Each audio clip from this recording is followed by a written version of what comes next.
और भाई क्या हाल है? बस बढ़िया सर, आप बताओ। बस बढ़िया है। तुमने प्लॉट खरीदा था मकान बनाने के लिए? हाँ सर, अभी खरीदा था कुछ टाइम पहले। अच्छा अच्छा। क्या रहा उसका? मकान बनाया नहीं नहीं बनाया? सर, अभी तो मकान नहीं बनाया है हमने। क्यों यार, मकान क्यों नहीं बनाया? सर कुछ समझ में नहीं आ रहा कितना खर्चा लगेगा, क्या आएगा। अच्छा अच्छा, कितने गज का प्लॉट था? 100 गज का प्लॉट है।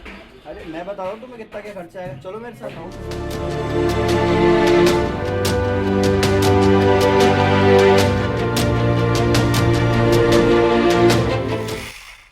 तो देख भाई, बात ऐसी है। तुमने बताया तुम्हारा प्लॉट जो है 100 गज का है, ठीक है। तो अगर 100 गज 100 स्क्वायर यार्ड का है, ठीक है। तो 100 गज के मकान का तुम्हें अगर खर्चा निकालना है तो सबसे पहले हमें 100 गज के मकान को स्क्वायर फीट में कन्वर्ट करना पड़ेगा, 100 गज के प्लॉट को। ठीक है, अगर 100 स्क्वायर यार्ड को हम स्क्वायर फीट में कन्वर्ट करते हैं तो 900 स्क्वायर फीट आता है। ठीक है। अब इसमें नेक्स्ट चीज आती है कि आपका जो प्लॉट हो गया वो 900 स्क्वायर फीट का हो गया, और तुम इस पे क्या बनाना चाह रहे हो, कितना मकान बनाना चाह रहे हो, सिर्फ ग्राउंड फ्लोर बनाओगे या G+1 बनाओगे? ठीक है, तो वो वाली बात आती है। तो अब मानो तुम अगर इस पे ग्राउंड फ्लोर प्लान कर रहे हो, ग्राउंड फ्लोर को लेके चलता हूँ मैं एक बार, और चाह रहे हो कि मैं तुम पूरे मकान पे छत डालो, पूरे मकान को कवर करोगे, ठीक है। तो तुम्हारे मकान का जो बिल्टअप एरिया है ना, अगर 100 गज पे तुम पूरा मकान बना रहे हो तो जो बिल्टअप एरिया आता है वो भी आता है 900 स्क्वायर फीट प्लॉट एरिया के बराबर। ठीक है, तो तुम्हारे पास तुम्हारे प्लॉट एरिया का बिल्टअप एरिया आ चुका है 900 स्क्वायर फीट। तो बिल्टअप एरिया कितना हुआ? जो कंस्ट्रक्शन एरिया है वो हो गया 900 स्क्वायर फीट। ठीक है, तो 900 square feet.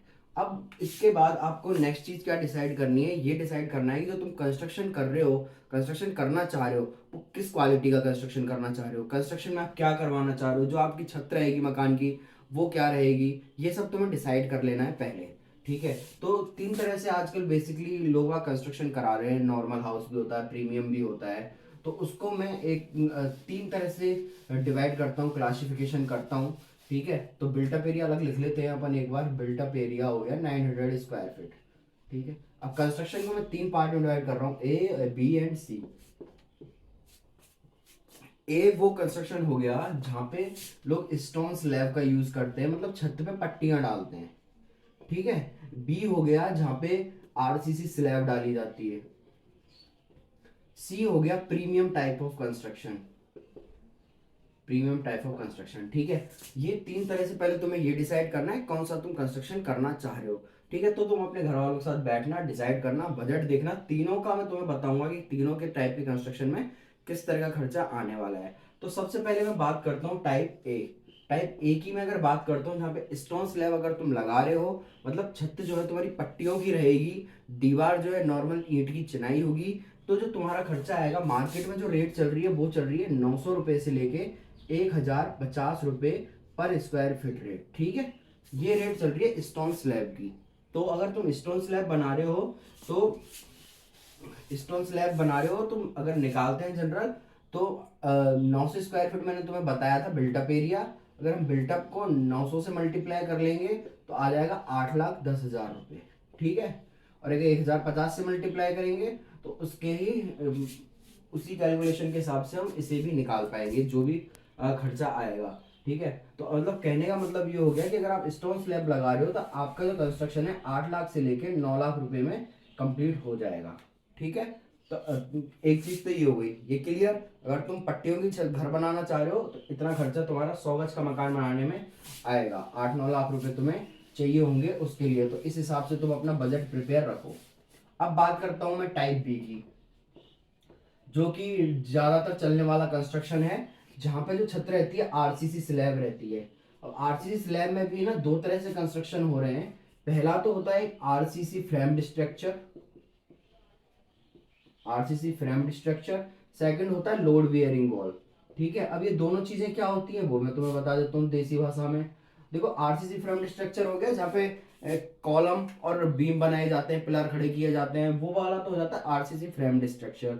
Load bearing wall होता है जहाँ पे सीधी सीधी 9 इंची की चारों तरफ दीवार होती है और उसके ऊपर छत डलता है, वो वाला हो जाता है लोड बियरिंग वॉल। अब दोनों का जो खर्चा है वो भी मार्केट में जो रेट चल रही है वो 1200 से लेके 1450 तक जा रही है। मतलब अब जो नॉर्मल अगर तुम लोड बियरिंग बनाते हो तो 1200 1250 रुपए में 1300 रुपए तक वो काम तुम्हारा हो जाता है। और अगर RCC फ्रेम बनाते हो तो मतलब एक से इसको इस तरह से कर सकते हैं। अगर तुम लोड नॉर्मल लोड बियरिंग बना रहे हो तो 1200 से 1300 में तुम्हारा काम हो जाएगा, और आरसीसी फ्रेम बना रहे हो तो 1300 से लेके 1500 तक का तुम्हारा खर्चा इसमें आ सकता है। ठीक है, तो अगर नॉर्मल जो जनरल कंस्ट्रक्शन में कराओ तो इसको हम 1300 भी पकड़ सकते हैं। तो तुम 900 को 1300 से मल्टीप्लाई करके इस तरह से जो भी तुम्हारा खर्चा आएगा लगभग 11 लाख रुपए आएगा, वो तुम निकाल सकते हो कि 11-12 लाख रुपए तुम्हें हाँ आरसीसी फ्रेम स्ट्रक्चर बनाने के लिए चाहिए, जो जो भी आता है। ठीक है, अब ये अगर लोड बेयरिंग बनाते हो तो 11 लाख रुपए तक तुम्हारा काम हो जाएगा। 1200 के हिसाब से अगर अपन लेते हैं तो इस तरह से काम हो जाएगा। ठीक है, और अगर ये तुम आरसीसी फ्रेम्ड बनाते हो तो इसमें जो तुम्हारा खर्चा जाएगा वो 12 लाख से 13 लाख के बीच तक का खर्चा जाएगा। ठीक है, एक बार कैलकुलेशन देख लेना, कहीं ऊपर नीचे हो रही हो तुम कर लेना कैलकुलेशन। ठीक है, तो ये हो गया आरसीसी फ्रेम्ड और लोड बेयरिंग बॉल। तो तुम्हारे पास 3 तरह के कंस्ट्रक्शन आ गए। एक तो टाइप ए आ गया, टाइप ए में तुम्हारा खर्चा कितना आ रहा था, 9 लाख रुपए का। ठीक है, आरसीसी के अंदर लोड बेयरिंग करते हो तुम्हारा खर्चा आ रहा है 11 लाख का, फ्रेम्ड करते हो आरसीसी के अंदर तो तुम्हारा खर्चा आ रहा है 13 लाख का। ठीक है, अब इससे आगे अपन बढ़ते हैं तो देखते हैं। मैंने बोला टाइप सी हो गया एकदम प्रीमियम टाइप ऑफ कंस्ट्रक्शन, कि तुम्हारे पास अच्छा पैसा और तुम एक लग्जरी मकान बना सकते हो, तो वो आ गया जहाँ पे टाइप सी हो गया प्रीमियम टाइप ऑफ कंस्ट्रक्शन, जहाँ पे तुम इटालियन मार्बल लगा रहे हो, ग्रेनाइट अच्छा वाला ग्रेनाइट लगवा रहे हो, मॉड्यूलर फर्नीचर लगवा रहे हो, इसके अलावा जो फॉल सीलिंग वगैरह करवा रहे हो, तो काफ़ी सारे इंटीरियर भी करवा रहे हो, वो हो जाता है प्रीमियम टाइप ऑफ कंस्ट्रक्शन। ठीक है, प्रीमियम टाइप ऑफ कंस्ट्रक्शन में जो कंस्ट्रक्शन रेट जो आएगी, तो देखो जो स्ट्रक्चर खड़ा होने का खर्चा है ना वो तो लगभग यही आता है, लेकिन इसके अलावा जो अदर एक्सपेंसेस हैं वो उसमें इंक्लूड हो जाते हैं। तो उसका जो रेट चलती है ना लगभग 1500 से लेके 2000 रुपए तक रेट चलती है। अब देखो बात ऐसी है, मकान है, तुम जितना पैसा लगाओ उतना कम है। प्रीमियम के मामले में तो 2500 तक भी जा सकते हो, 3000 तक भी जा सकते हो। अपना एलिवेशन स्टोन एलिवेशन कर सकते हो और भी बेहतरीन एलिवेशन बना सकते हो। तुम्हारे पास उतना बजट है तो तुम उस हिसाब से भी जा सकते हो। तो इसके हिसाब से अगर अपन देखते हैं 2000 अगर मैं बिल्कुल प्रीमियम स्ट्रक्चर पकड़ता हूँ तो आपका जो मकान बनाने में खर्चा आएगा वो आएगा करीब 18 लाख रुपए। ठीक है,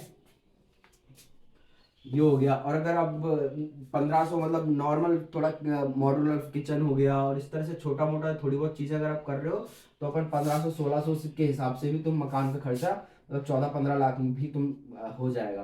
तो मैं तो जनरल राय करूंगा जितना तो मैं जानता हूँ और नॉर्मल जो मार्केट में भी चलता है कंस्ट्रक्शन को लेके, कि जो मैं सजेस्ट करूंगा तुम्हें, मैं सजेस्ट करूंगा कि ये आरसीसी फ्रेम्ड स्ट्रक्चर बनवाओ आप।